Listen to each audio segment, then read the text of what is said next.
The Magic School Bus, Inside Ralphie, a book about germs.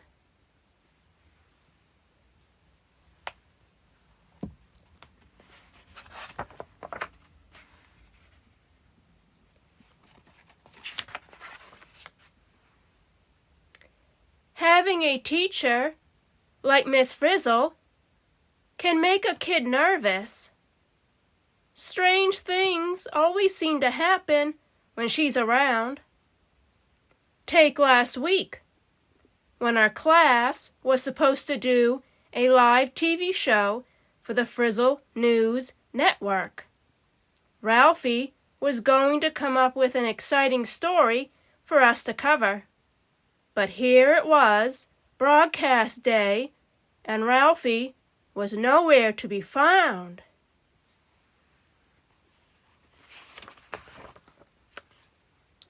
Everyone was getting worried.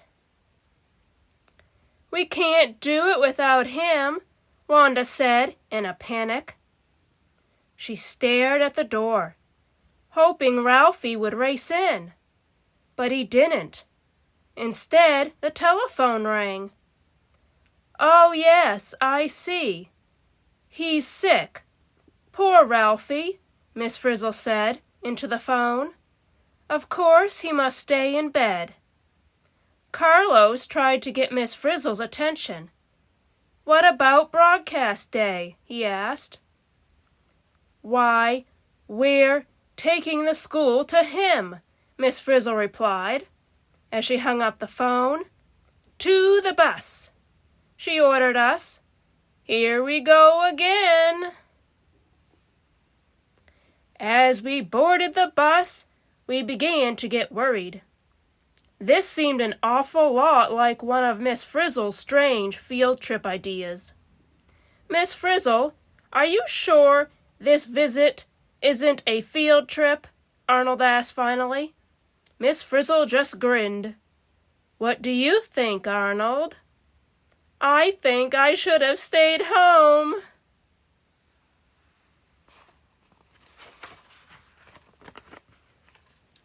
Miss Frizzle closed the door and turned the key in the ignition. Boy, was Ralphie about to be surprised. Ralphie was home in bed, getting ready to take his medicine. "How can anything that smells like grape shoe polish help my body get well?" Ralphie asked his mother, who just happened to be a doctor.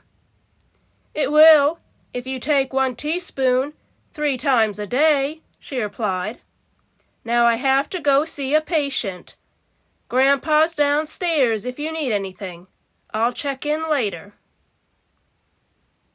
Ralphie knew his mom wanted him to rest. But how could he rest, knowing he'd let everyone down on broadcast day? He jumped out of bed and went over to his computer.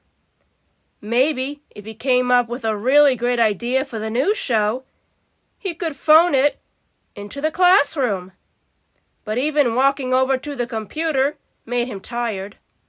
Just then, Ralphie saw us all standing right there on his sidewalk. He looked very surprised. "Hello up there. Hello down there."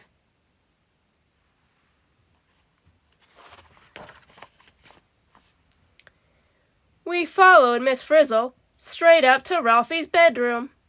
"We came to do broadcast day," Wanda told Ralphie. "What a great idea!" Ralphie exclaimed. "Now and then I do have them," Miss Frizzle laughed.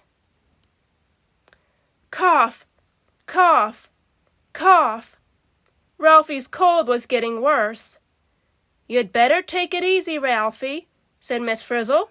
"Your body is telling you to slow down." "But Miss Frizzle, I can't. We have a show to do." "What does my body know anyway?" Ralphie asked. That's when Miss Frizzle got that look on her face, the one that makes us nervous. It knows a lot about the detection and rejection of infection. "Ralphie, Inside you at this moment, there is action, adventure, excitement. Ralphie's a pony. Get it? He's a little horse. Carlos, your jokes are making us sick.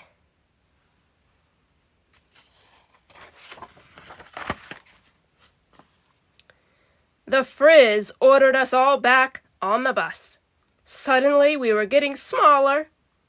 Helicopter blades whirred over our heads.